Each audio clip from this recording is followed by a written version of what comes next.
I'm going to introduce myself as Terry Helton. I am, I have to get this straight because I had a meeting this morning. This is the Ventura County Interfaith Community, and we welcome you this evening for our event that I'm really excited to hear about. And the planning for this, we have some exciting speakers. And as we get started, I would like to remind us of a few housekeeping ideas. First of all, we ask that everybody mute themselves, and when I'm done here, I will do that. That in order to ask any questions during and after, there will be a time afterward that you can ask them, unmute and ask them, but during the talk, we ask that you not unmute and ask questions, that you put them in the chat that's at the bottom of your screen. And you can type those to me, Terry Helton. If you type them to everybody, I will still copy them and try to group them into categories to make it flow smoothly. That seems to be my job. If you enjoy this and you've enjoyed other forums, we invite you to visit vcic.info to find out about the next forum and to see previous forums. There's a list of them there, or events, and you would probably enjoy them. We've done some amazing ones, and that's why we keep doing it, because this is a good way to get to know each other, to understand each other better, and to open dialogue. So during this evening, we will have a time when Tim Helton will post a survey, and we ask you to fill that out. That helps us understand what to do better and to maybe what we can talk on in the future. So at this time, I'm going to introduce the moderator, and I'm going to read his bio. You'd think I'd know his bio. So Tim Helton holds a PhD and a Master's of Science from Drew University, where he specialized in anthropology of religion, and a Master's of Arts and Theological Studies from Claremont School of Theology.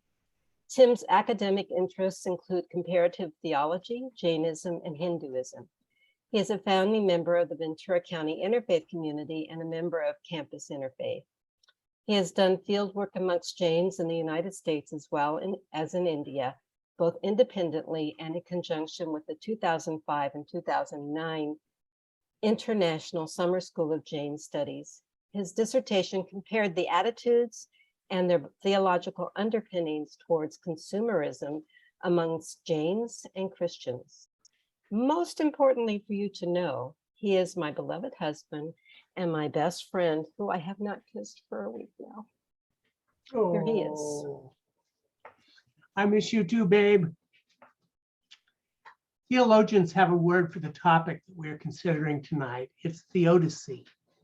Theodicy asks the difficult question of how a world of suffering can be reconciled with faith.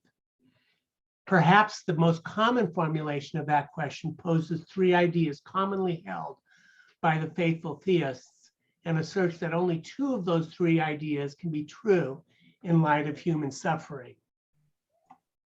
Many religions hold that God is simultaneously all-powerful, all-knowing, and loving, and religious philosophers have been known to assert that in such a universe, suffering is impossible. But the topic is of interest to more than academics. Those of us who have lost a child or lost a loved one to cancer, witnessed the death of a child, or merely turned on the nightly news have been faced with the same question. Where is God in human suffering? A word of warning. You may not be satisfied with the responses of our panelists this evening. For truth be told, unless you are willing to let go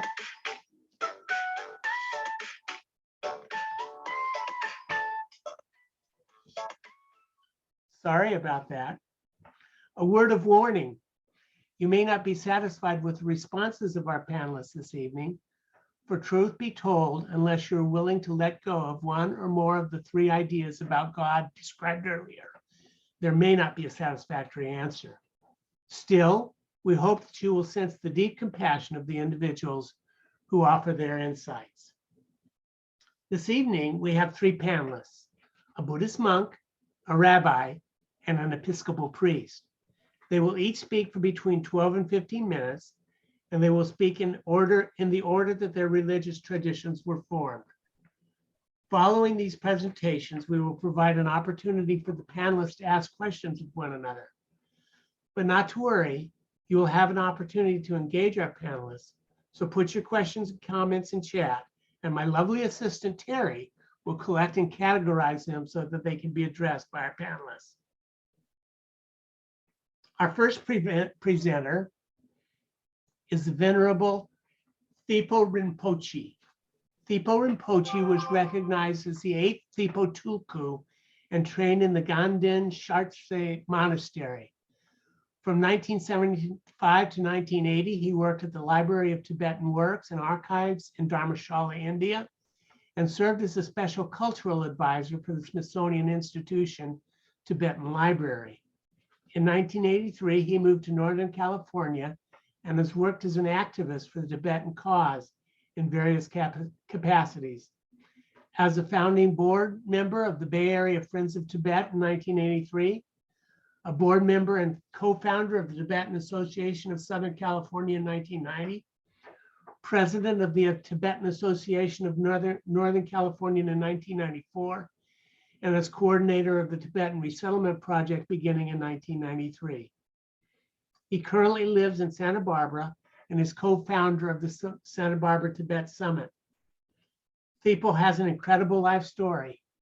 Born in Tibet, he escaped into the Himalayas for 5 years as a child, carried on the monks' shoulders and backs with the group that followed the Dalai Lama to India. Thipo lived and studied in Ganden Shartse Monastery and became a monk, Lama, Rinpoche, and served the Dalai Lama, and is his lifelong follower and friend. Thipo, welcome, and we look forward to what you have to say about this important topic. Oh, thank you so much. Thank you for letting me participate part of this very special with the great masters here, all the Jewish and the Christians, all the leaders here.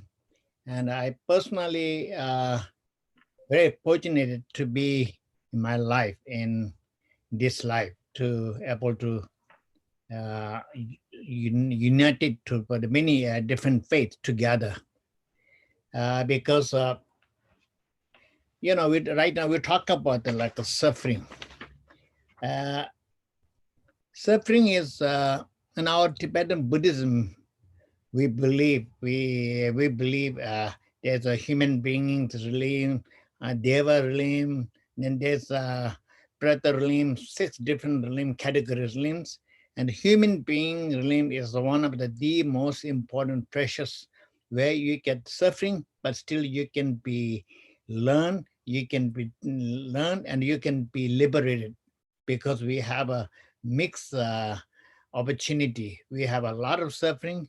At the same time, we have a lot of opportunity to solve that problems, because we have a human brain. Human brain has, if you can use properly, the human brain can make a lot of good things, good opportunities to in this and make a happiness in this world. So we have a suffering in this. In Sanskrit, we call samsara. We live in the samsara. We live in samsara means we live into the circle of the suffering.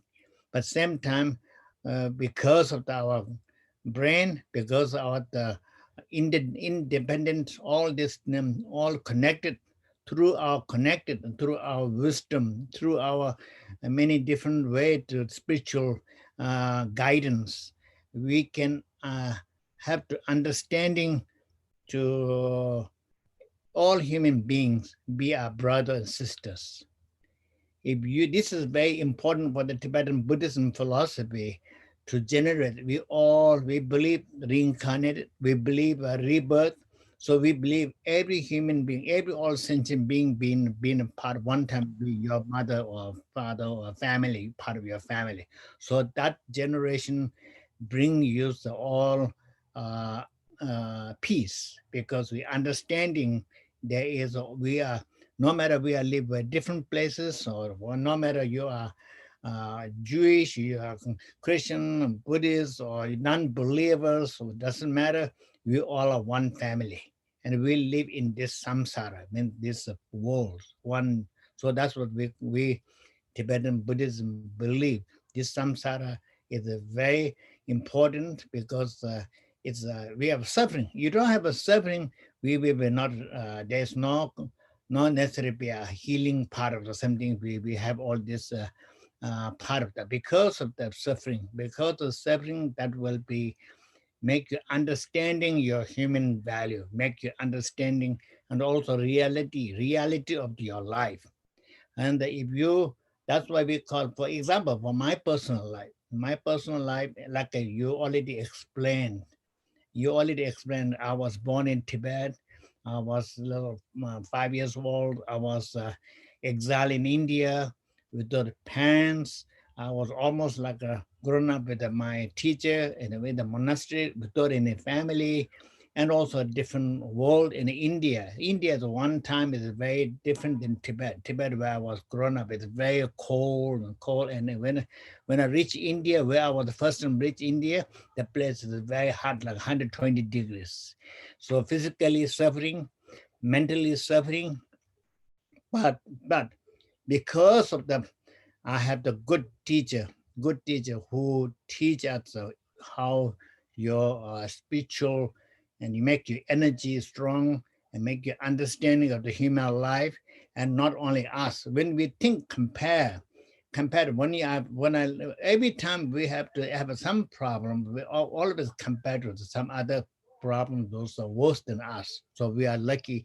I'm better than some better than some other suffering. Some people are hungry and dying. So at least I'm survive, and at least I have a clothes. At least I have to eat something, and then through that satisfaction, that's what the Buddhism we call the first important to avoid the suffering is you have to have a compassion.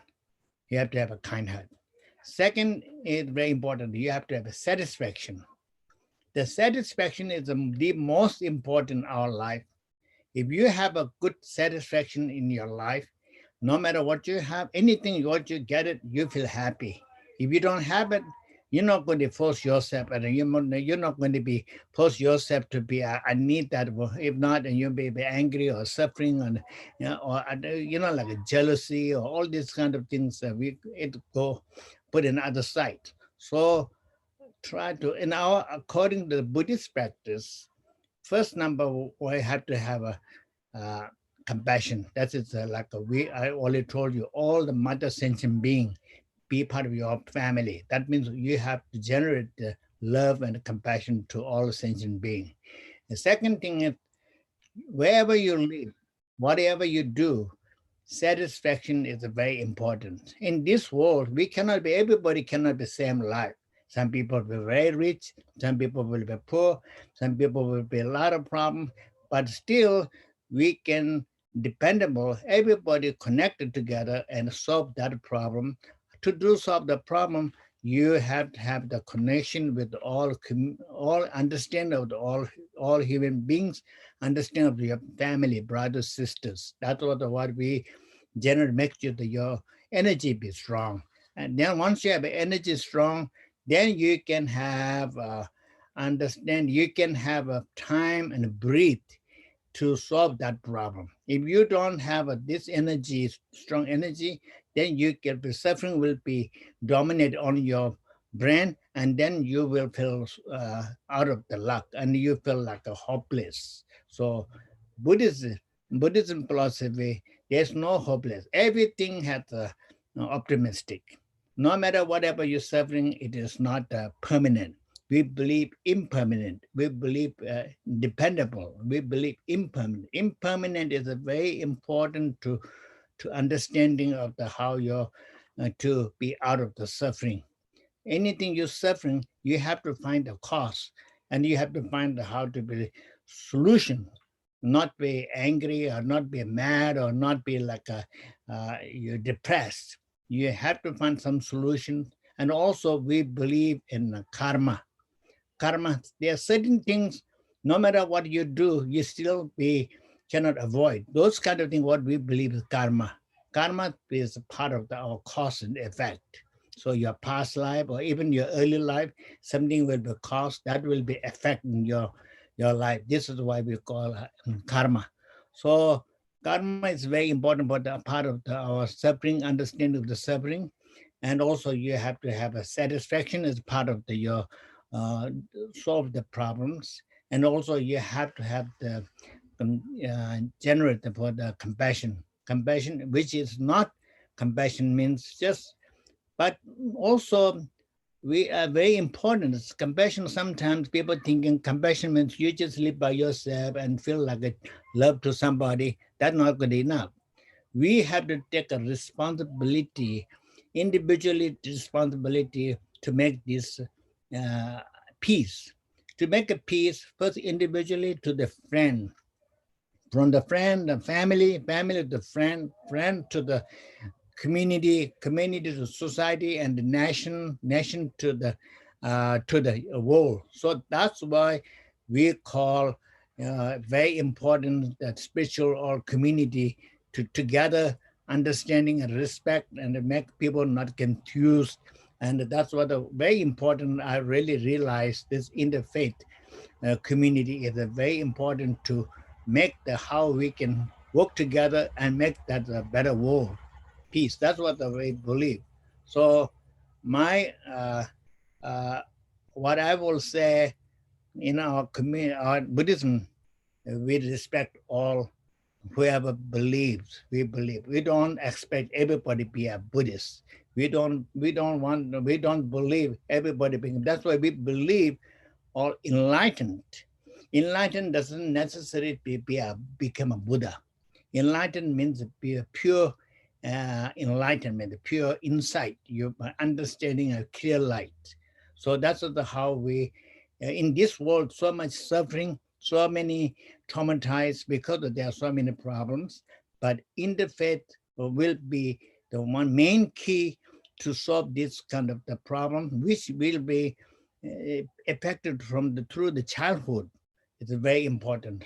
Even the childhood, if the interfaith will be involved and part of the healing, that will be helpful to the future generations to understanding the nonviolence.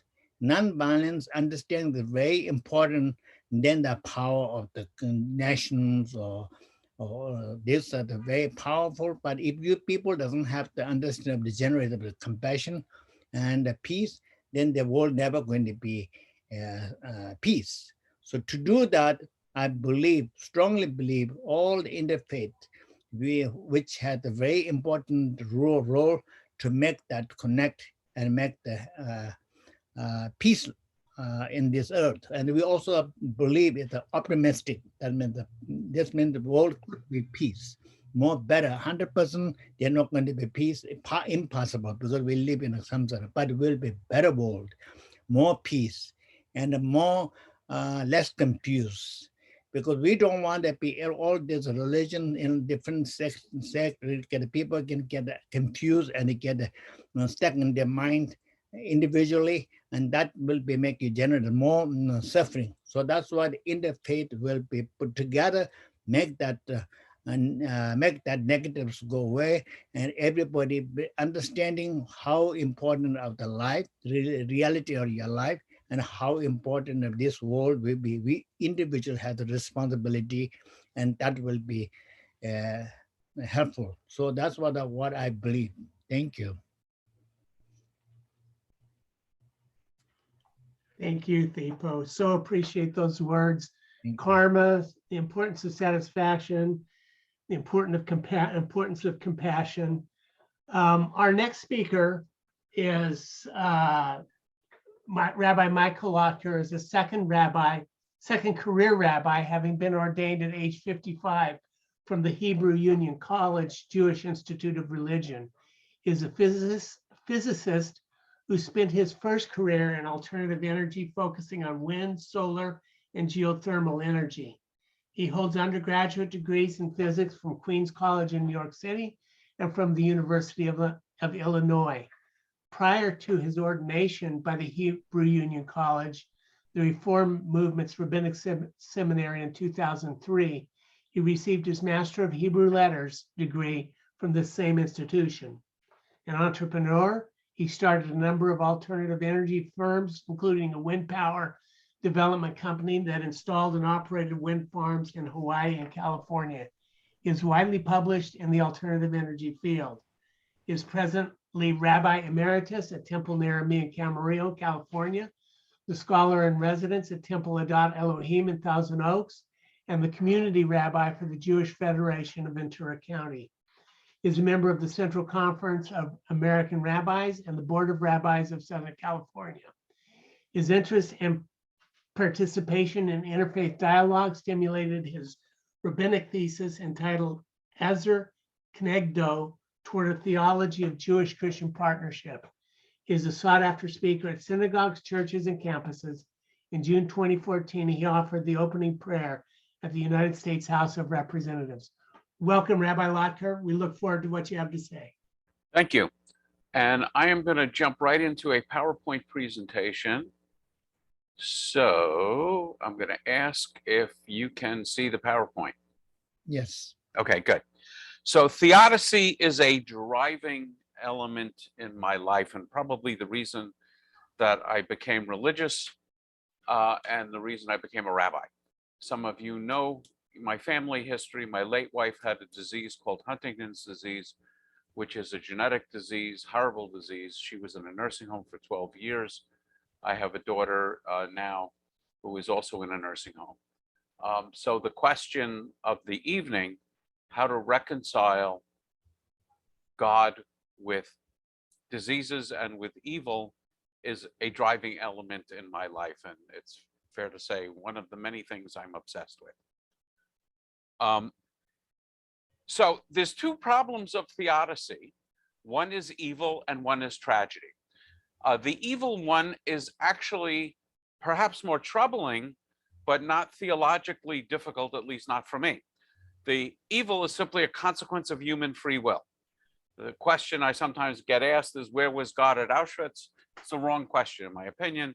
The question is, where was humanity at Auschwitz? Mhm. For better or for worse, God has given us free will. We can build gas chambers or we can build hospitals. God apparently doesn't intervene. Yeah, I have a mention of Milgram experiment. I can discuss that, but I'm not going to. Time prevents me from getting into it. There's a wonderful discussion in the Talmud about this, which addresses free will, which says everything is foreseen, yet free will is given, which is a really interesting conundrum. And the simple answer is God gives us free will, but God knows what our free will choice will be. God has already seen the end of our movie and knows what choices we will make, but we were free to elect those choices. You know, we could talk about that one for hours. And in one of the readings from the book of Deuteronomy that we actually read on our Day of Atonement, we read, "This day I call heavens and earth as witnesses against you. I've set before you life and death, blessings and curses.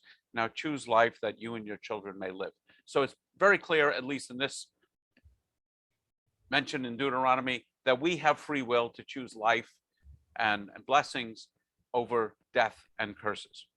Tragedy is a larger problem and more difficult problem, and the subject of a very important book by Rabbi Harold Kushner called "When Bad Things Happen to Good People." And Rabbi Kushner, conservative Jewish rabbi, newly married, has a child, his son Aaron, and fairly early in Aaron's life, it's clear that Aaron has a disease, progeria. Progeria is a rapid aging, and Aaron dies at age 14.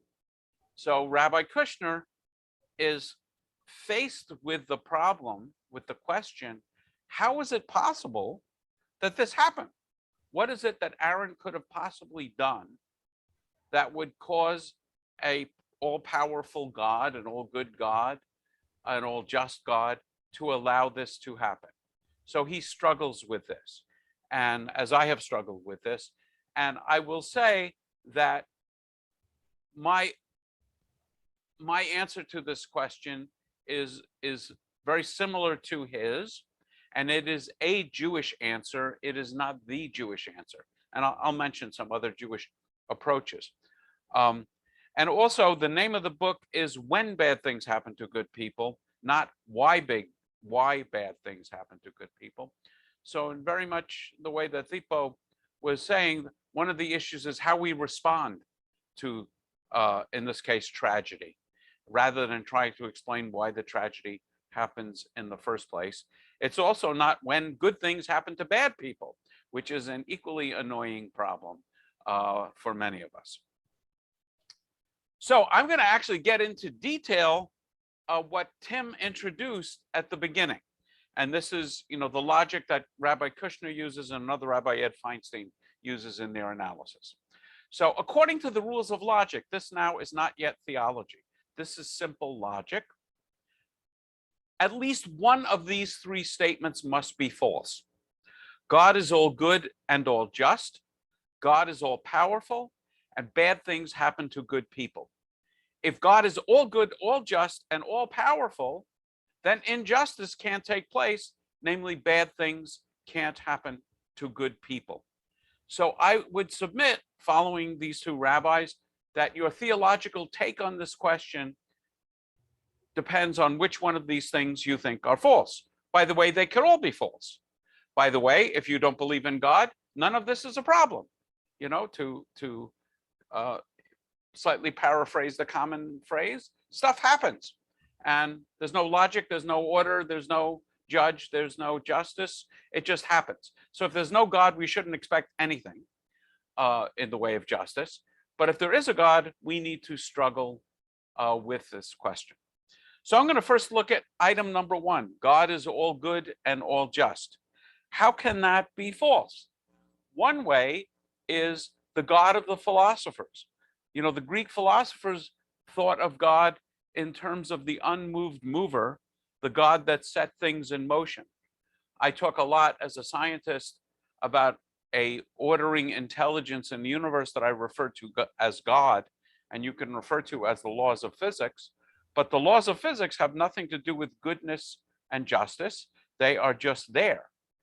And I'll just point out, without getting deeply into the book of Job, but you should know that Rabbi Kushner's book is really a commentary on the book of Job, because if you remember the story of Job, Job is a righteous person. How do we know Job is a righteous person? The narrator of the story tells us Job is a righteous person, and horrible things happen to Job. And people talk about the patience of Job in a 40-something chapter book. The patience of Job lasts about 2 chapters. And then he starts ranting and railing against God. He absolutely agrees that God is all powerful, but he absolutely disagrees with the idea that God is good and just. I'm going to jump to item number 3. Bad things happen to good people. That can be false in 2 different ways. One is maybe the thing isn't really bad. And number 2 is maybe no one is really good. So let's talk about the thing not really being bad. As a member of the clergy, I meet with a lot of people who have been through some awful stuff. And it is not unusual for someone who has gone through awful stuff at the other side saying, you know what, I am a deeper, more patient, more spiritual, more understanding, better person for having gone through this suffering. I wouldn't necessarily recommend it, but maybe in the grand scheme of things, this really wasn't bad. On a much less philosophical level, a child gets a vaccination. Baby gets a vaccination against a lot of different diseases. From the baby's worldview, the baby's been a good little baby. All of a sudden, the baby's got a pain in his bottom. And so a bad thing has happened to a good baby. We would say, most of us would say, a bad thing hasn't happened at all. It's been actually a miracle. A good thing has happened to this baby. So maybe in God's eye view, what's going on isn't really a bad thing. Then the second one is maybe no one is really good. I will leave the subject of original sin to Larry. That's certainly not anything espoused in Judaism. But also, I will say that like Buddhism and other Eastern religions, Judaism, particularly in mystical Judaism and Kabbalistic Judaism, holds with the idea of reincarnation. So perhaps one of the things that's going on is that you are paying for sins that you committed in a prior incarnation. And by the way, as one of my teachers who teaches this says, these are arguments that you don't bring within 100 yards of a hospital, because they are not comforting. And by the way, on the subject, maybe the thing isn't really bad. There is absolutely in Jewish theology the concept of suffering in this world is improving your lot in the world to come. It says that, in fact, it's called Yisurin Shel Ahava, sufferings of love. That the suffering that we undergo here is in effect paying the price to have a better life in the world to come. I reject this. It's clear to me that bad things happen to good people. Clear to Rabbi Kushner that bad things happen to good people. I once heard Rabbi Kushner interviewed and asked the question, maybe God is doing something that you don't understand. And Rabbi Kushner kind of laughed and said, my plumber does things that I don't understand, but there's nothing about the suffering of my child that I don't understand. So the one that's left now is the assumption that God is all powerful is false. And this is where Rabbi Kushner and it is a valid Jewish answer. So I'll give you some lessons from the Talmud. In some sense, the Talmud is like our New Testament, but it's a lot of stories and sort of case law. So the Talmud tells a story about two laws in Judaism, two laws in the Torah. The only two laws for which you are promised a long life. Law number one is honor your father and your mother. In both Deuteronomy and Exodus, it says honor your father and your mother that you may long live in the land that I am promising you. Item number two is a little more obscure. Item number two is when you take either a baby bird or eggs from a nest, you should shoo away the mother bird so she doesn't see you taking the nestlings or the eggs. And the Torah promises, I think it's in Exodus, the Torah promises that you will live a long life. So the Talmud tells a story. A father asks his son, take this ladder, climb up the tree and bring down those eggs. The son says, yes, Dad, and proceeds to do so, fulfilling commandment number one, for which he is promised a long life. He then shoos away the mother bird, fulfilling commandment number two, for which he is promised a long life. On the way down, the ladder breaks and he dies. So now the rabbis are struggling with a clear-cut question, how is this possible? And some people don't believe it, but they are discarded. And some other people say, well, maybe he was thinking sinful thoughts. And the rabbis respond with the Aramaic equivalent of, give me a break. He was obeying commandments. He was honoring his father. And by the way, in Judaism, we hold that you are only punished for sins that you actually, sins of commission, not thought crimes. So they discuss it, and they come up with a brilliant theological insight. What was the brilliant theological insight? The ladder was broken. And nature operates under its own laws. Terry, you are a wonderful person and loyal to God and help the community and are a blessing in all of our lives. Take your medicine, okay? Stay in bed, drink plenty of fluids. If I'm sick, pray for me, knock your socks off, but help me get to a doctor, because it seems like nature is operating and God either elects not to interfere or cannot interfere. Another 2-hour discussion, the distinction between those two. But since and I'm going to talk about this, it seems like these days God doesn't interfere in nature. So Rabbi Kushner and I both reconcile this theodicy issue with God is not all powerful. Then the question is, what good is God, or who needs God? Rabbi Kushner's written a book of that title, Who Needs God? God's role is as a teacher, inspirer, commander, friend, and companion. So I want to kind of wrap this up in my theological understanding of our relationship with God. And so the question is, God, where have you been lately? Back in the good old days, there were miracles. The sea split, the sun stood still, we got manna from heaven, all these great miracles. How come we haven't had this lately? So here is my take on this one. It's the analogy of a parent to a growing child. In a child's infancy, parents work miracles. From the worldview of the child, miracles are happening. Baby is crawling toward a hot fire. All of a sudden, the baby is flying and is put down in the baby's crib. There are little birds that are flying around playing beautiful music. The diaper is changed. There's powder, good smelling powder. There's a warm bottle of milk. It's a miracle, okay, from the baby's worldview. Baby now grows a little bit and is old enough to run around in the front yard. And mom or dad says, don't play in the street. If you play in the street, you're going to get hit by a car. The dad doesn't say, if you play in the street, there's a 10% chance a car may come along and a 5% chance the driver may not see you, leading to a 0.5% chance that you might get hit by the car. No. Dad says, if you play in the street, you're going to get hit by a car. Very simple. And that is actually the theology of the book of Deuteronomy.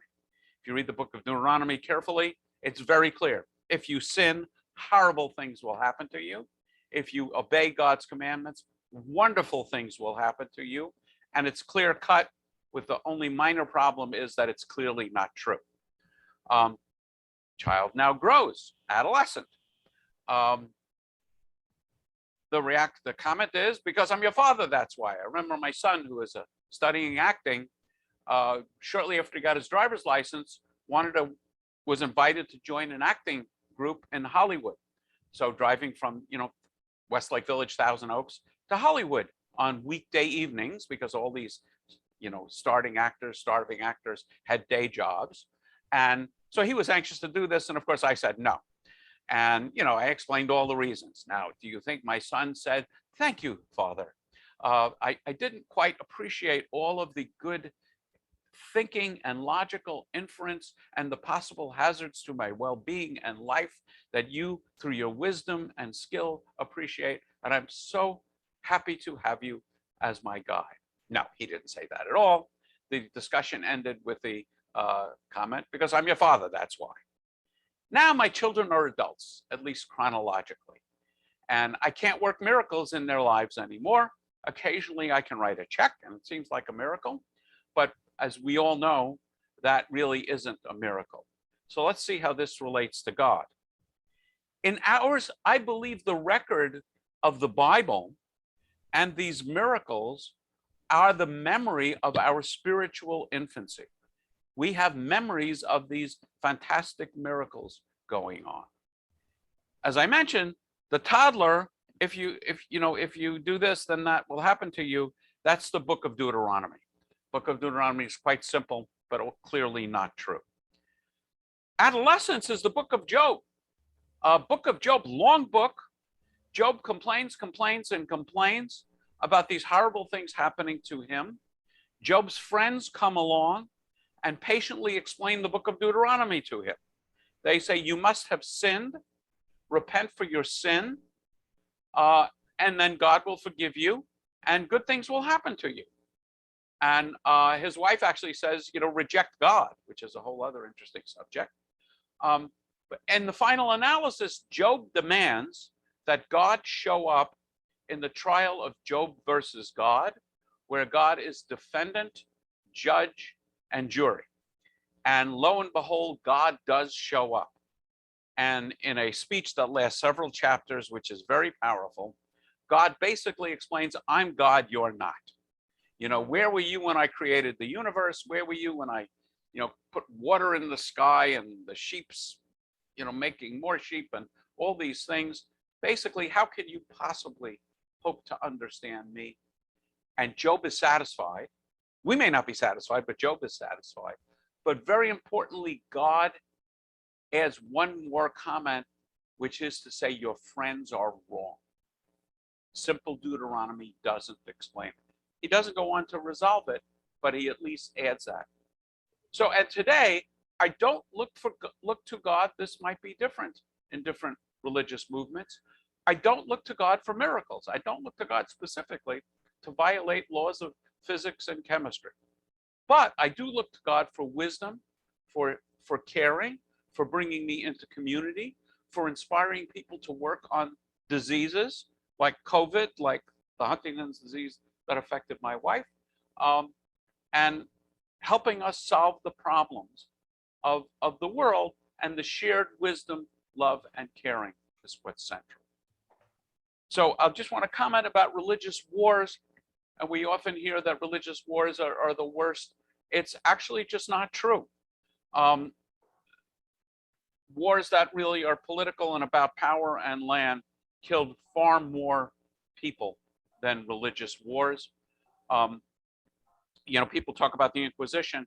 In the 400 years of the Inquisition, only, of course, using the word only in quotes, 5,000 people were murdered during the Inquisition, whereas 10,000 a day were murdered at Auschwitz.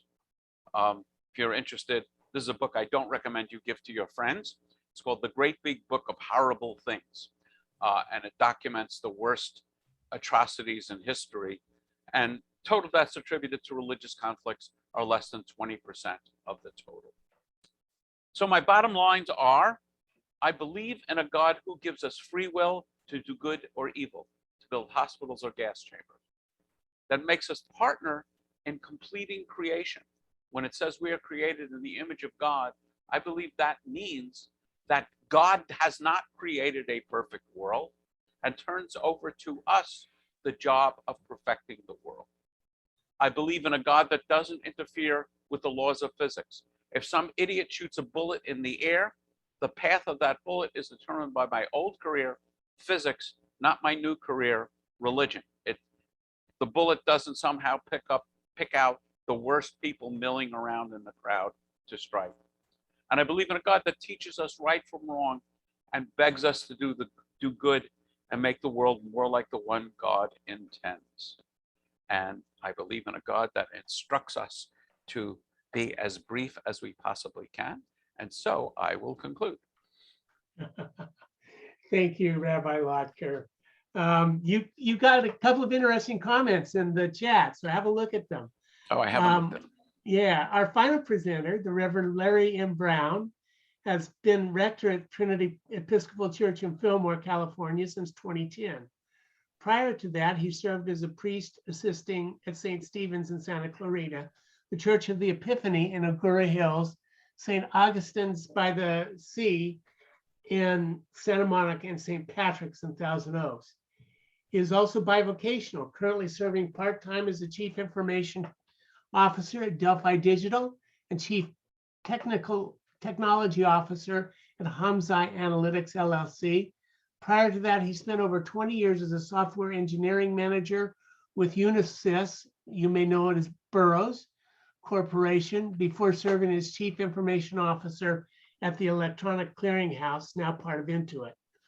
A bank branch automation system developed under his management at Unisys generated over $3 billion in revenue over its product lifecycle, and a credit debit card cash advance and check cashing system he originally designed is still in use at many Native American casinos. He holds a BA in English, a BS in physics from Rhodes College, and an MDiv from the School of Theology in Claremont. He was ordained to the priesthood in 1996. His wife, Nancy, is also an Episcopal priest serving as rector at St. Paul's Episcopal Church in Lancaster, California, until her retirement in 2020. They have 3 grown children and 1 adopted granddaughter. Reverend Brown, thank you for being with us, and the floor is yours. Well, thank you, Tim. I know I'm skipping to the next section, but first of all, I just wanted to say, Michael, I agree with every last one of your bottom line points. So maybe I can just skip over the rest of mine. If you guys have never heard of Diana Butler Bass, she's probably somebody that you ought to look up. She's a popular writer and a speaker, and she's a social historian and a no-nonsense commentator on the state of religion in the United States. Like me, she's an Episcopalian, which is the American branch of the Worldwide Anglican Communion, which is a confederation of autonomous churches that are found in over 165 countries in the world. In a recent post in her blog, which is called The Cottage, she wrote, "I once knew a priest who, in every sermon I heard him preach, would say, 'Anglicans believe.' I'd roll my eyes in the pews, knowing there was no such thing as a singular. Anglicans believe anything, anywhere, about any issue.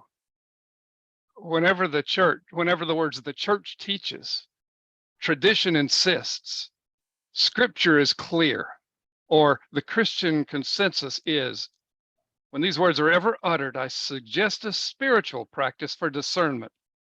Ask questions." Because phrases like that indicate there's probably something you aren't being told.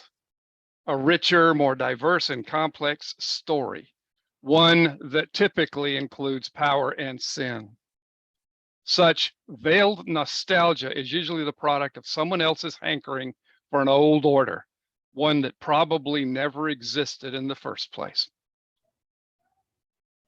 It's a long way of saying that while I am a Christian and I am a priest, I cannot speak for my church. I cannot speak for my worldwide denomination. And I certainly can't speak for the wide diversity of Christianity existing in many forms around this planet. And I certainly, Michael, cannot speak for Augustine of Hippo on the question of original sin, since my mentor in that respect is Matthew Fox, who has a theology of original blessing. I can only speak for myself. Well, Michael, I like that you pretty much addressed the question of tragedy because of my background and experience. I'm pretty much focused in this on the question of evil. If we start with the assumption that God does indeed exist, and that's not necessarily given either, and that God is indeed good, then why does evil exist and where is God in the midst of suffering? Theologians have been struggling with this issue since human beings have existed, but its importance has never been more urgent, especially since the Shoah. More recently, African-American theologians have raised the historical issue of slavery, while Native American theologians have raised the doctrine of discovery and the genocide of Native people in the Americas and Australia as examples of the presence of evil inherent in Western civilization. Well, to start with, I agree with Mike that evil is a consequence of human free will. But as a white descendant of European settlers who came to this country in the 1500s, this question of evil holds a special urgency for me. And I can only answer it in this way. First, I believe that God does indeed exist and that God is indeed good. That right there is the foundation of my faith. Second, I believe that God is the creator of all that is. God who created the cosmos with its natural laws, like the laws of physics. God is indeed in love with the cosmos. While it's not explicit, it says something like this in the very first book of the Hebrew Scriptures, which we Christians, as followers of a Jewish rabbi, have inherited from our brothers and sisters in the Jewish faith. Third, I believe that God has shown us again and again through both the Hebrew and the Christian scriptures that God's heart is with the underdog. Joseph, sold as a slave, becomes the second most powerful man in Egypt. David, the runt of the litter, whose father didn't even think to call him in for the selection, is anointed king of Israel by Samuel, the prophet. And there are countless other examples. And as the liberation theologians have shown us, speaking truth to power, God does have a preferential option for the poor and the powerless. Fourth, I believe that God's anointed, whom we call Jesus Christ, taught us that God knows each of us, every human being, and yearns to be in relationship with us. And finally, I believe that God is with us as victims of evil, and God is especially close to us in our suffering. Dorothy Sayers, the Anglican theologian who most of you may know as a mystery writer, once wrote that through Jesus Christ, God showed us that God could take his own medicine. This was solidified for me when I first read Elie Wiesel's Night. The SS had hanged a teenage boy who was too small and too light for the hanging to properly work. He was still breathing, and the prisoners were required to file by and witness the process. Where is God? Where is he? Someone behind me asked. For more than half an hour, the child in the noose stayed there, struggling between life and death, dying in slow agony under our eyes, and we had to look him full in the face. He was still alive when I passed in front of him. His tongue was still red and his eyes were not yet glazed. Behind me, I heard the same man asking, "Where is God now?" And I heard a voice within me answer him, "Where is he? He is here. He is hanging here on these gallows." Now, that was probably the low point of Wiesel's faith, but for me, that was the story that solidified mine. I read it literally.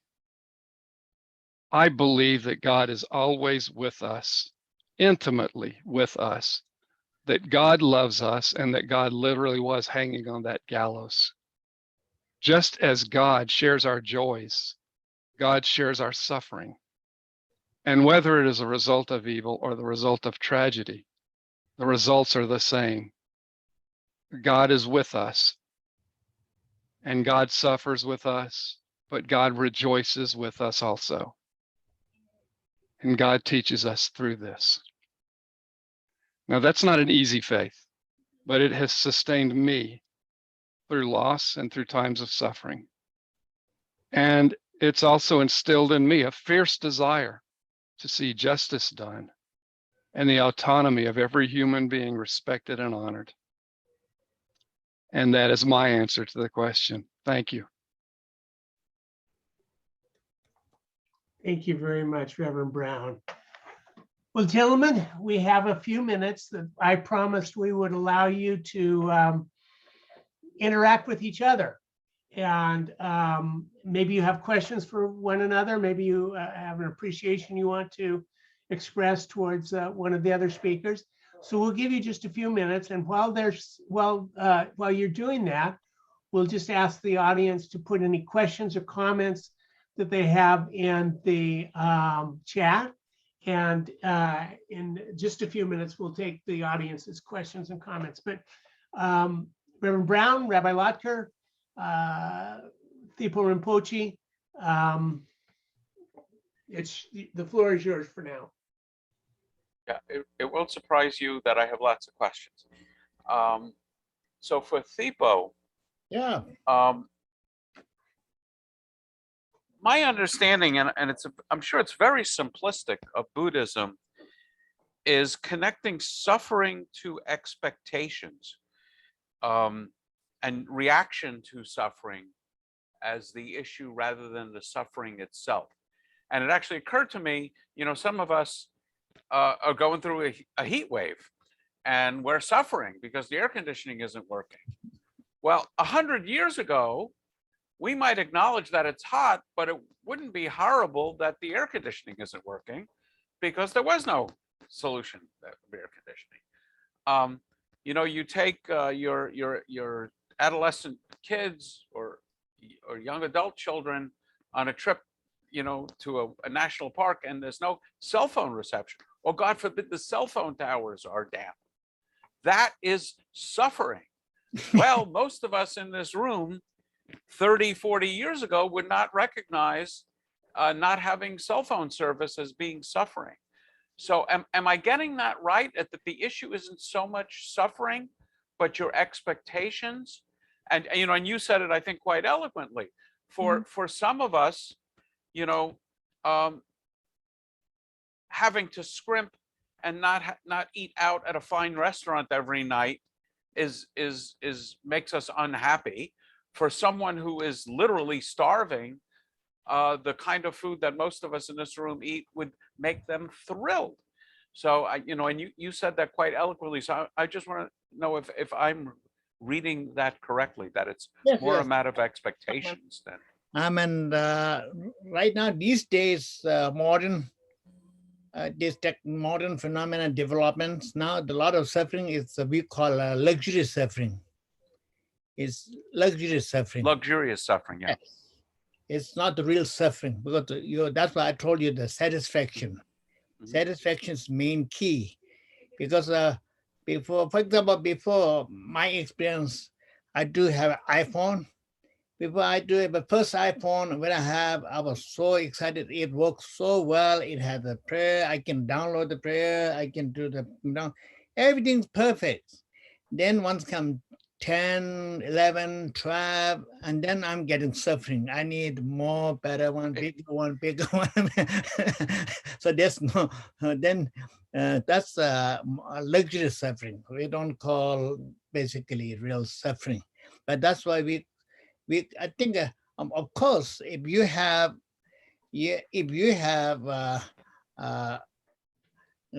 facility you can be provide, there's no wrong. There's no wrong. You can have it.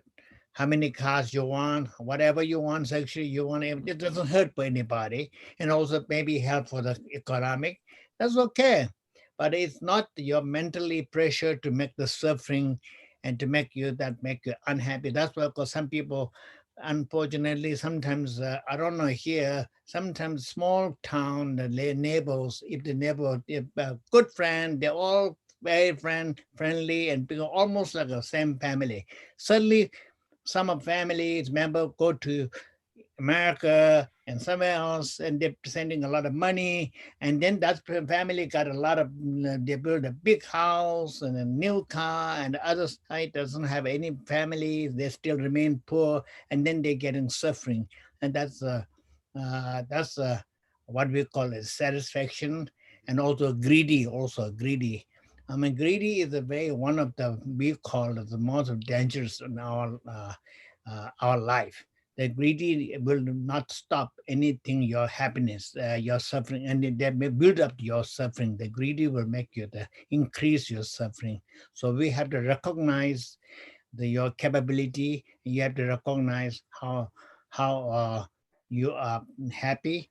You have to be always remain into the whatever you need it, and whatever it will be good for your life. And does the sense of karma Yes. mean that, the more caring, you talked about compassion, Yes. and a kind heart, Mhm. that if you're greedy and uncompassionate, Mhm. that karma brings unhappiness to you both in this life and in subsequent lives? Would you? Yes, we believe that karma, that's what we believe that karma, this is a cause and effect. A Mhm. cause effect does not necessarily be within a moment. It's cause effect that could be bring to your next life. So that's what many people, and also what we do is also, there's some kind of like a loop. What means like even you have a lot of bad karma connected, because we are human beings. We do a lot of mistakes. We are not perfect. We want to do a perfect, but still we have ignorance. We have some ignorance. We also have a misunderstanding, and we are human beings, and we make a lot of unintentionally mistakes, or some intentionally too. But main purpose is, when we believe karma, that will help you to understanding how you can avoid that kind of collective. And I see karma as almost a non-deistic sense of justice. Right, yes. Right. That's And good. does this also include the concept of nirvana, that Yeah, eventually you get out of the cycle? right. Nirvana, that's basically one, generally people speaking Nirvana, like sometime in the world, Nirvana is somewhere else, and heaven, kind of like what we call, earth and heaven, basically. But Buddhist philosophy point of Nirvana is not necessary to be out of the samsara. It's within yourself. within yourself. You have a, we have a Buddhi mind. Buddhi means compassion mind. If your compassion mind is, if this is everybody has potential. So everybody has your potential. So that means that will make you courage to become a better person. You become a better person, you become a more pure, and that's a more part of the compassion part. And they also, we believe there is earth, there is a heaven, there is also some, if you do the non-virtuous, we have some negative places to be able to suffer, punished, kind of the system, kind of we talk, but the one principle is philosophy is everything on yourself, pure, your enlightenment yourself. You have everybody has a bodhicitta and the Buddhi mind, that's a compassion mind. So that we call it all this anger, delusions, everything is temporary. We believe is temporary and it's not permanent. That means there is a Buddhi mind, it can be that generated and it can be removed or solve the problem. That's what we believe. Yeah. Sipo, I've got a question that's a bit off topic, but Yes. when the Dalai Lama was here back in the late 90s, were you with him when he stayed at our monastery in Montecito? Oh no, that time I was in San Francisco. Actually, I was a part of the organizing something. He's coming to San Francisco area, so Yeah. I was there. Yes. Yeah, we used to have a monastery in Montecito that burned down a few years ago. But the last, when he was here, I was there the week after he was there, so I did not get to meet him. But you were thought we were in a Buddhist monastery because of all the literature that got left behind. No. Yeah, I remember the Lama, the first visit in 1979 in Washington, D.C. That's his first visit in Yes. America. That time I was there, Washington, D.C. at the Smithsonian. Yeah, his son Dalai Lama first visit in America was 1979. And then he also went to the Berkeley. He speaks theology, GTU, graduate theology. Yes, I was there. Yeah, I remember that. Yeah. I spoke there a couple of years. I'm in 5 years ago. I spoke there, the graduate theology. In the Berkeley. Okay, guys, I'm going to bring it back to the meaning of tonight's meeting.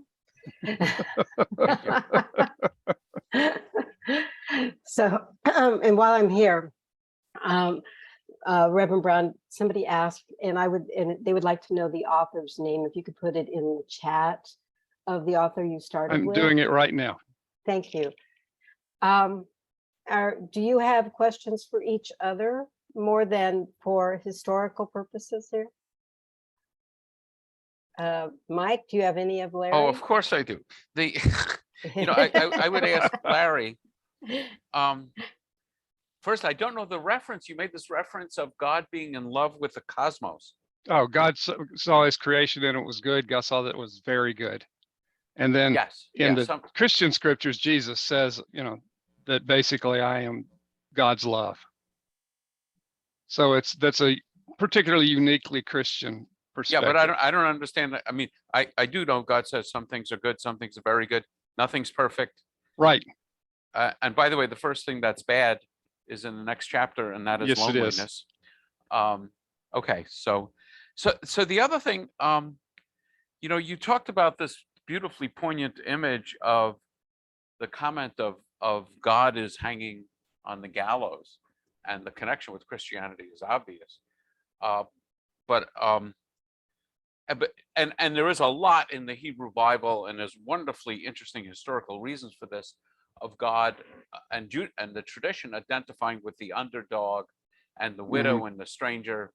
The most often repeated commandment in the Torah, and it's mentioned something like 50 times, is protecting the powerless in society. Yes. But then you had what is for me a tantalizing comment that God is there in our sorrow and in our celebration. So just to push the envelope, I have no doubt that in the early days of World War II, Hitler was ecstatic. And then, probably in some of the battles going on in the Ukraine, Putin is ecstatic. Absolutely. So are you saying God is with Hitler and They're not- Putin in they're their not- joy? No, And then I'm- when Hitler was forced to go into the bunker, having lost the war, with his final statement to the world about protecting against World War Jewry, are you saying that God was with Hitler in his tragedy? I am saying God was with Hitler, but was absolutely appalled at what was going on. And the same with Putin. God is absolutely appalled at what Putin is doing. And they have pushed God away, or they're worshiping a false God. I can't look inside their heads. And in your theology, is Satan mixed up in this? That's one thing I as those of you who know me know I spend a lot of time talking to Christians. I don't get it. I don't get Satan. I don't know if you can help me on that. Probably not, because I don't really believe in Satan as Okay. anything other than a personification of the evil that you don't have to look very far inside human free will to find Right. it. Right. Okay. That's why I said I can't speak for worldwide Christianity. But don't the individual movements in Christianity have what amounts to articles of faith or confessions of faith and catechisms? All but the Anglican Communion, yeah. So the Anglican communion, We have doesn't. two. two. Yeah, we have And- two. One is the Nicene Creed, and the other one is the Apostles' Creed. Okay, but there's a lot of subsets to the Nicene Creed. Yeah, there are. Yeah, okay. I'm not about the devil. So Okay, let me put a survey in the chat. And Terry, I'm going to turn it over to you, to my lovely assistant, to field questions from the audience. But if you can, go to your chat, click on the survey. You don't have to fill it out right now. It'll open up in your browser, and you can do it after the meeting's over, or now as you wish, whatever you want to do. Terry, it's all yours. yeah, I have to say, gentlemen, before I start, I really enjoyed this evening so far. Thank you. Very, very impressive talks. Very, very moving, a lot of it. So I'm going to start with FIPO. Mhm. That somebody asked, by satisfaction, you use that term. Do you mean contentment? Yeah, I think, yeah, basically kind of close to that. Yeah, close, Okay. but yeah. And yeah, us being humans, as you said, we now have luxury suffering, so we have trouble finding contentment. Mhm. Yeah, and I'll just add, in the Talmud, it asks, who is rich? And the answer is the one who is contented. Right. Yes, and in the New Testament, it talks about the love of money is the root of all evil, and that leads to greed and to things that we see, horrific things that are done. Yeah. And Jesus' parable of the rich man, Yeah. that it was never enough, and it never would be, because he died before he could enjoy any of it. This is true. It would never be enough. And yeah, could even speak to today of that. So I'm going to leave this one question to the last. I see a question in here from Keith, and I want to grab that. How have your personal tragedies changed your view of the world and your relationship with God? Keith is asking, Rabbi.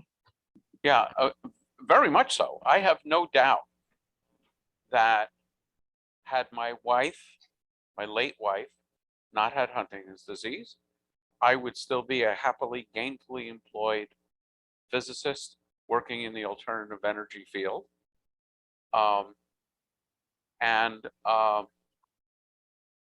And not a rabbi, and not able to do this work that I love so dearly.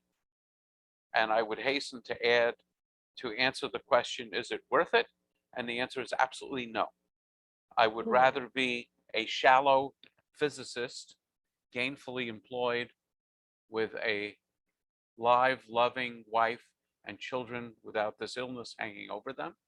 You know, in the same way, Rabbi Kushner has become world famous and published in, I don't know, 70, 80 languages, all due to the fact that his son had this horrible disease.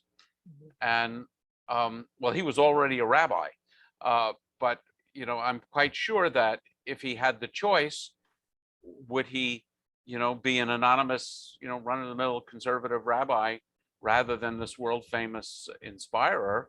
He would say no. It's not worth it. People observe that the state of Israel was created as a result of the Holocaust. Was it worth it? Absolutely not. But we don't get to ask that question. The question we get to ask, and I was inspired by rabbis comforting me, is not why me? And, as Thipo would say, we tend to only ask why me when something bad happens. You never say, why me? I live in this incredible world where I have clean water, unlike 40% of the people of the world. I have enough food to eat, so I actually have to watch myself and not eat too much. I'm surrounded by wonderful people. I don't wake up in the morning saying, why me? Usually when people say, why me? It's because something, negative has happened. My cell phone doesn't work. Why me? So it absolutely influences me. And one of the questions I'm curious about your response and others actually raised this in our little group discussion the other night, is my own relationship with God is very much influenced by my relationship with my father. I image God as not the father, but my father.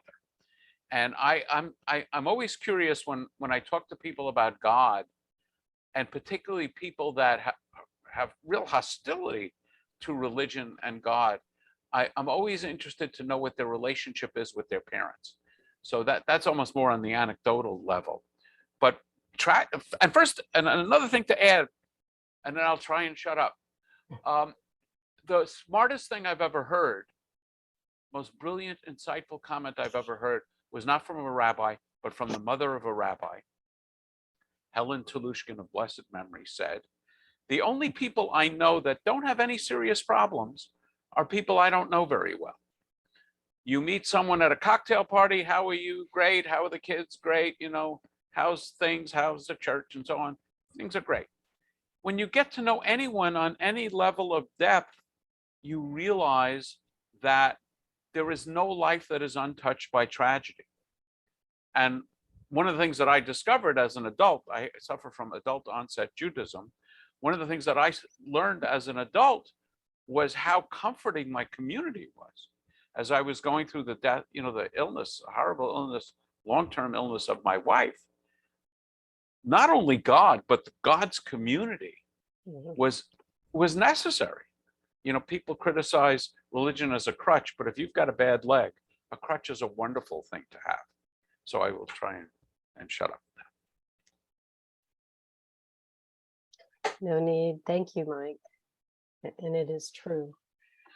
I have this question going through my head that I can't form correctly. Maybe it's COVID brain, I don't know. But I'm wondering if one of my favorite authors was here, what he would think of this conversation tonight, and that would be Viktor Frankl and The Meaning of Life, Man's Search for Meaning. And the whole reference that Larry made to the man hanging. We look at that, and you already talked about it, that there is not a feel sorry for me, but what is the purpose? And I think all three of you tonight have mentioned that in one form or another. So I appreciate that. So I'm going to broach this, and I'm not sure it's meant as a question or not, but giving a baby a painful vaccination is justifiable because we, with our limited knowledge of medicine, don't know any other way to protect the baby's health. But if God is all powerful, then God would be able to do all good things without pain. So the analogy isn't perfect. A vaccine is good, but a painful vaccine is not as good as an equally effective painless vaccine. So the idea that things are not really bad is not complete, because even if they are not as bad as they can be, they also aren't as good as they can be. Comments, gentlemen? Yeah, it's first of all analogies are definitionally imperfect. That's right. Second, the thing I was trying to respond to is something bad is happening in my life. Maybe it's not really bad.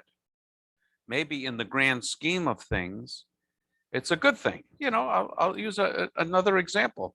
My current wife, Sonia, was forced to leave Morocco at age 16 because it was not safe for a young Jewish woman to be in an Arab country after the Six-Day War. So she and her brothers, 2 years older than her, went to New York, lived with Jewish families in New York, didn't speak a word of English. You know, you could certainly argue that from her perspective, it was a bad thing. Same thing happened to my grandmother, by the way, 100 more years ago. You know, I think also Sonia might say in the long run, not only does she now speak 5 languages, but she learned through bitter experience that she can do most anything, and she can handle most anything. And I'm exhibit A, she can handle me. But so the point of the analogy, and it is imperfect, is what might seem to, one answer is what might seem to be a bad thing isn't necessarily bad. And clearly, if God was all powerful, all good and all just, We wouldn't be There having wouldn't be this any- conversation. right, nor would we have a job, nor would there be any disease, nor would there be any problems in the world, and we would be ethically and spiritually irrelevant. We would have the relevance of lima beans. I have nothing against lima beans, but they're decorations in God's garden, but they're without inherent ethical significance, I would argue. And if there were no problems in the world, then there certainly wouldn't need rabbis, priests, monks, nurses, you know, name your profession. None of us are needed. Well, and I have to add before you comment that Ellen Gleimer Hosted put in here, without pain, there is no joy. So I think that's really important to hear. But I also want to just say, from my understanding from a Jewish point of view, is suffering stinks. Period. End of discussion. I mean, it's one of the mysteries that I don't quite understand about Jesus suffering, and about, you know, I say this a lot, the cross as a symbol of Christianity, when of course it is an ancient Roman form of torture and capital punishment. So I don't get it, and God knows I've tried. You want to try, Larry? Not in the time we have left, no, but I'll send him a couple of references.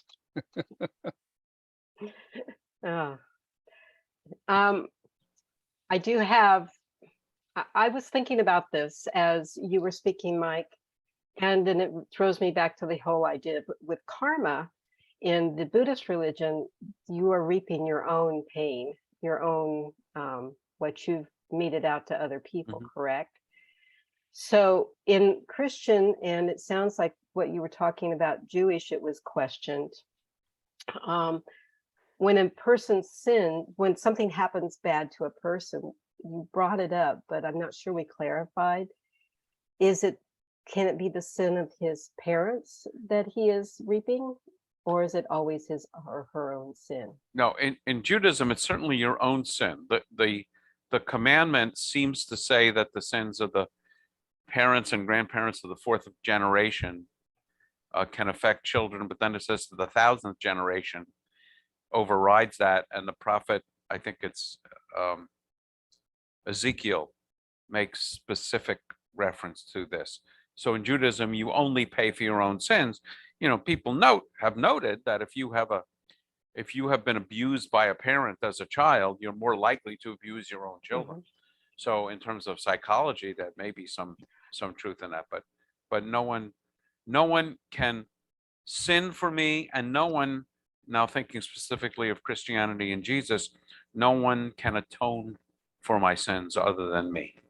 Okay. So your talk just brought that up to my mind of when they asked Jesus, the Pharisees asked Jesus, so about who sinned, this man or his parents. And specifically, and Larry talked about original sin. Original sin is not a concept in Judaism. The sins of It's, the it's not a concept in my Christianity either. Okay.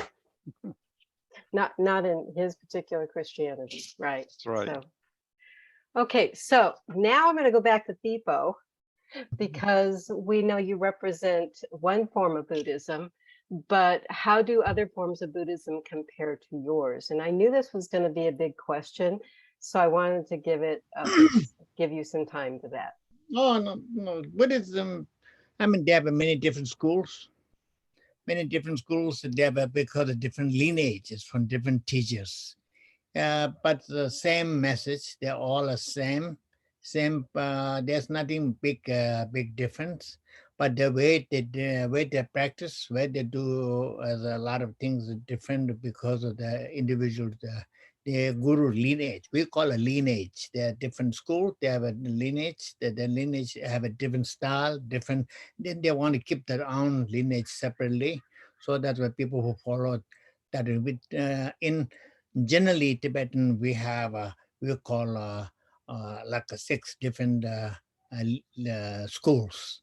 One is called Nyingma lineage. That's the one of the biggest one is Pumbo. Pumbo is Tibetan, the first one, that's the oldest one. That we call, it's like a similar to Buddhism and they adapted Buddhism, but same time the traditional is more like a shamanism, old shamanism traditional, but adapted with the Buddhism philosophy, makes it culture mix. That was the first one. That was like 6 centuries, before 6 centuries. Then after 6 centuries, Tibetan Buddhism was introduced from India, and then that was first was a work called like Nyingma, Red Hat School. Then we do have later we have a Kagyu, this is a Black Hat School. Then we do have a Sakya lineage school. Then we do have a Gelugpa lineage, which is I belong to, Gelugpa Yellow Hat School. Then there is a Chonang, and there's another one that's called right now Chonang. And so these are the different lineage, each different, because in Tibet, they have so many different monasteries. They have a Lama and they have their own lineage, the traditional, especially like a reincarnation, they keep continually coming through a lineage, and they keep their own traditionals and cultures. So it's a little different aspect, and their way to practice, there are a lot of different, some lineage have a different own, but principle, all philosophy is the same. There's no difference. There's no difference. But basically, they have a different way to practice. Some people, when they practice, for example, like for my case, I have a teacher from all different schools for myself. Some people prefer to be stick in one lineage. They say, I want to focus one lineage and want to be go through that. I'm happy for that. That's no problem. But we, like for myself, I have many different schools, all different Lama schools, but also it's all our individual choice. Okay, yeah. Well, thank you, Thipo. You're welcome. And somebody had a comment? So before we finish up here, is there anybody who has a question they really wanted to ask, didn't put it in the chat? Here's your last opportunity. Oh. And the survey is once again in the chat. And then I will say to everybody, be looking at bcic.info to check for past events and to look for future events, and sign up if you haven't. I appreciate your this evening and the speakers. Thank you very, very much. And the moderator. I do have one announcement. Yes, sir. Okay, July 6th is the Dalai Lama's 87th birthday. Yeah, July 6th. Okay. So I was doing organizing one event in Santa Barbara, July 8th, Friday. July 8th, Friday, 7 o'clock at the Unity for celebration for Dalai Lama's 87th birthday. Thank you very much. That was my announcement. Anybody who want to be joined, please most welcome. Tipo, if you Thank send you. me, information, Sure. I will send it out to the group so that they have the details on that event. Thank you. Then send me your email, okay? Then I want to make sure you have, you know. Can I put my email in chat? Yeah. Coming up.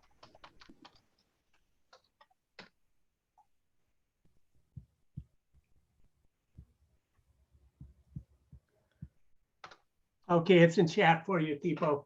Okay, thank you. I Thank will, you. I will try to find it. Thank you. Oh, Peggy doesn't see the survey. Go in the chat, Peggy, roll up. It's right there above the, Are you sure he sent the survey to everyone, the link? it's in the chat. I'm looking at the chat. Yeah, I'm sorry. My bad. I don't see it either. I don't Did see you it do either. it? Did My you do bad. it just to me? I Oh my didn't see it. gosh. I don't see And I it. don't see your email either. I think you're, I sent I don't the see that. email to, I sent the email directly to Tipo, but Oh, there's the okay. survey sent to everybody. My bad. Got it. Okay, now I see it. Okay. I didn't look for my name. Thank you very much. That was silly. Oh, you guys are great. Yeah, this was a wonderful event, guys. Thanks so much. And in August, we'll be revisiting this topic with a Mhm. Baha'i, we hope a Quaker, and somebody else. Was it a Muslim? I don't remember. Alaska took it all out of your head. Mhm. COVID out of mine. Yeah. So it's all good. Well, thank you, everyone. yeah, Thank thank you you. Thank you. Thank Good you, night. Terry. Hope you continue healing and see you in Amen. person soon.